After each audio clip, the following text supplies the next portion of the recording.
Mais uma aula do curso de História da Igreja. Estamos na página 10 do quarto livro. Esse período que nós estamos estudando, ele começa com aquela suposta conversão de Constantino e a organização da Igreja Católica, e a ênfase da aula desse período, que vai até o ano 411, como a Igreja Católica de Roma, que ela nesse período ela já batiza recém-nascidos, tá bom? Eu mostrei para vocês, desde o ano 253 ela está batizando recém-nascidos, com influência de Orígenes, e nesse período vai desenvolver a perseguição, principalmente às igrejas anabatistas, mas até os pagãos serão perseguidos pela Igreja Católica, tá bom? Pois bem, na página 10, então, o item 1,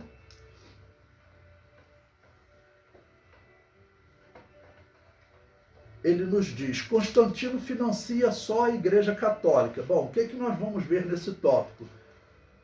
Agora o imperador ele se diz cristão, sendo que nós vamos ver aí, os historiadores contam, que ele claramente continuava praticando paganismo. Ele fez isso até o ano da morte dele, em 337.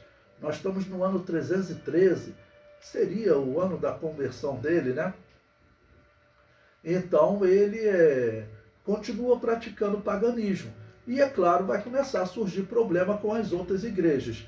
Aqui eu mostro um documento em que o próprio Eusébio de Cesareia diz que Constantino ele se recusa a financiar aquelas igrejas que não aceitam a doutrina deles. E é claro que as igrejas que não batizam crianças, as igrejas chamadas anabatistas, aqui eles vão chamar de donatistas. Mas a característica qual era? Era a igreja que não batizava recém-nascido, tá bom?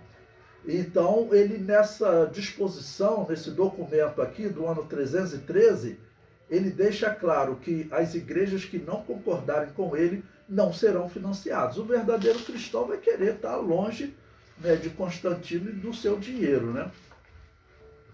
Bom, então o documento diz, ano 313 da era cristã, cópia de outra disposição imperial que também foi tomada, assinalando que a doação foi feita somente à Igreja Católica. Ou seja, a partir desse momento, o bispo de Roma e aqueles ligados a ele, todos eles terão tranquilidade financeira.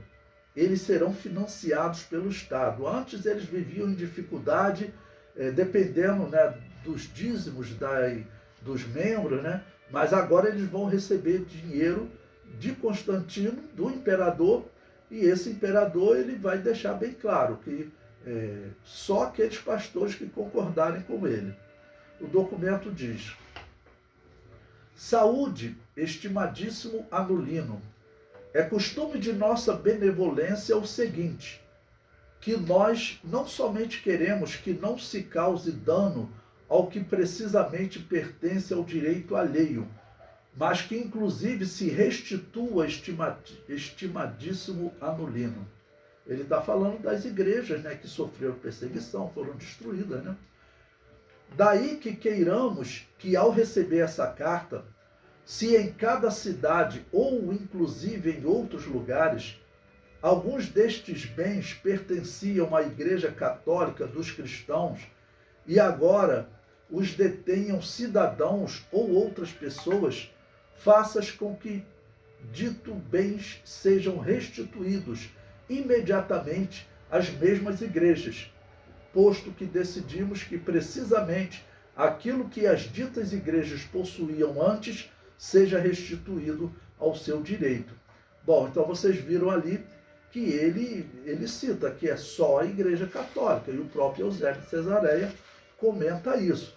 Como eu disse para vocês, nós estamos no ano 313, desde o ano 160, cerca de 150 anos, né?